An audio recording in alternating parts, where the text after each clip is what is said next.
The black van crept slowly down the suburban street, its windows tinted darker than the overcast sky. Inside, two men sat in silence, eyes scanning for movement. The neighborhood was still, save for the soft hum of distant traffic and the occasional bark of a dog. They knew their target, Kara Lawson, a 10-year-old girl who had walked the same route home from school every day for the past year. Today, she was walking alone. The plan was simple: lure the girl with a friendly face, then grab her before anyone noticed. In and out, no mistakes. As Kara rounded the corner, she spotted the van parked at the curb. A man stepped out, waving at her with a forced smile. "Hey there, kiddo," he said, trying to sound friendly. "You lost? Need a ride home?" Kara hesitated, taking a small step back. Her father had always warned her not to talk to strangers. "I'm fine," she said cautiously, clutching her backpack tighter. Before she could react, the second man emerged from the van's side door, moving swiftly. A cloth soaked in chloroform covered her mouth before she could scream. Everything went dark. Hours later, Kara awoke in a cold, damp room. Her arms and legs were bound, and the stench of decay filled her nose. Fear gripped her as she realized she wasn't alone. Other children, some younger than her, huddled in the corners of the dimly lit space. Their faces were pale with terror. "Where am I?" she whispered, her voice shaking. A girl sitting near her shook her head. "They take us. They sell us. We're never getting out." Tears welled up in Kara's eyes, but she fought them back. Her father had always told her to be brave, to never give up. She clung to those words now, more than ever. Meanwhile, across town, Jack Lawson sat at his kitchen table, staring at the clock. Kara was late. His heart pounded as dread crept in. As a seasoned SWAT officer, he'd seen the worst humanity had to offer. He knew the dangers lurking in the shadows, waiting for the right moment to strike. When his phone buzzed, the screen showed an unknown number. With shaking hands, Jack answered. "Mr. Lawson, we have your daughter," a distorted voice said. "If you want her back, you'll pay." Before the caller could finish, Jack's demeanor shifted. The fear in his eyes turned to something else, something far darker.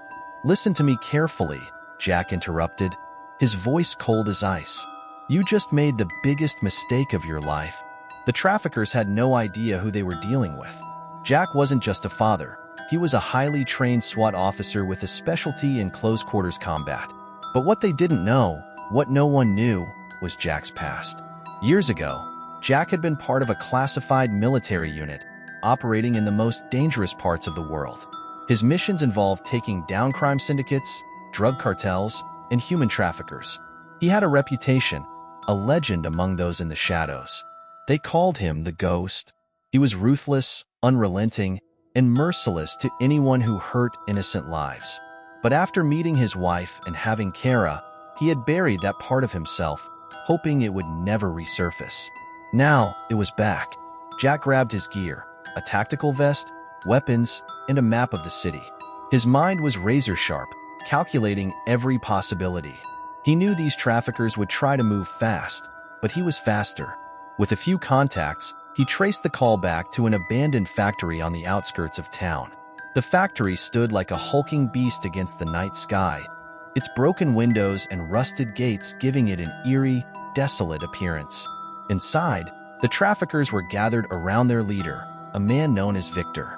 His scarred face and piercing eyes commanded fear from those around him. "Move the merchandise out by dawn," Victor growled. "We've got buyers lined up, and I don't want any mistakes." Suddenly, the lights flickered, casting long shadows across the room. Victor's men exchanged uneasy glances, sensing something was wrong. A thud echoed through the factory as one of the guards near the entrance hit the floor, unconscious. Then another, and another. The men scrambled, searching for the cause, but found nothing. The silence was deafening. In the darkness, Jack moved like a phantom, taking down each guard with brutal efficiency. His hands moved swiftly, expertly disabling each target without making a sound. His face remained expressionless, a man on a mission with nothing left to lose. Victor, unaware of the chaos unfolding outside the room, continued barking orders. Kara and the other children huddled together, fear coursing through them. Suddenly, the door burst open, and a shadow stepped inside. Victor reached for his gun, but before he could aim, Jack disarmed him in one fluid motion, twisting the weapon out of his grasp and slamming him against the wall. "You took the wrong child," Jack growled, his voice filled with venom. Victor sneered, but fear flickered in his eyes. "You think you can stop this? We're everywhere." Jack's grip tightened around Victor's throat. "Not anymore." With a single, swift motion, Jack incapacitated Victor and turned his attention to the children. Kara's eyes widened as she saw her father standing in the doorway, a beacon of hope in the nightmare she was living. "Dad!"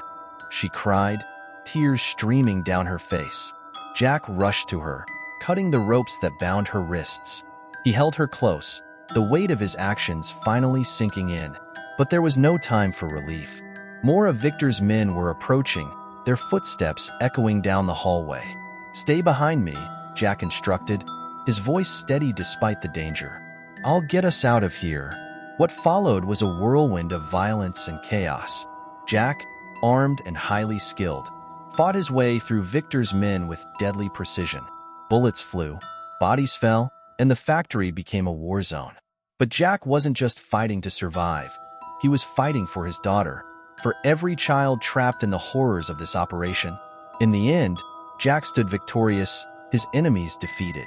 But the scars of the night would never truly fade. As the sun began to rise, he carried Kara to safety, his heart heavy but resolute. He had saved his daughter, but in doing so, he had unleashed the ghost within. Weeks later, as the media buzzed with stories of the traffickers' downfall, Jack sat quietly in his living room, watching Kara play. She was safe now, but something inside him had changed.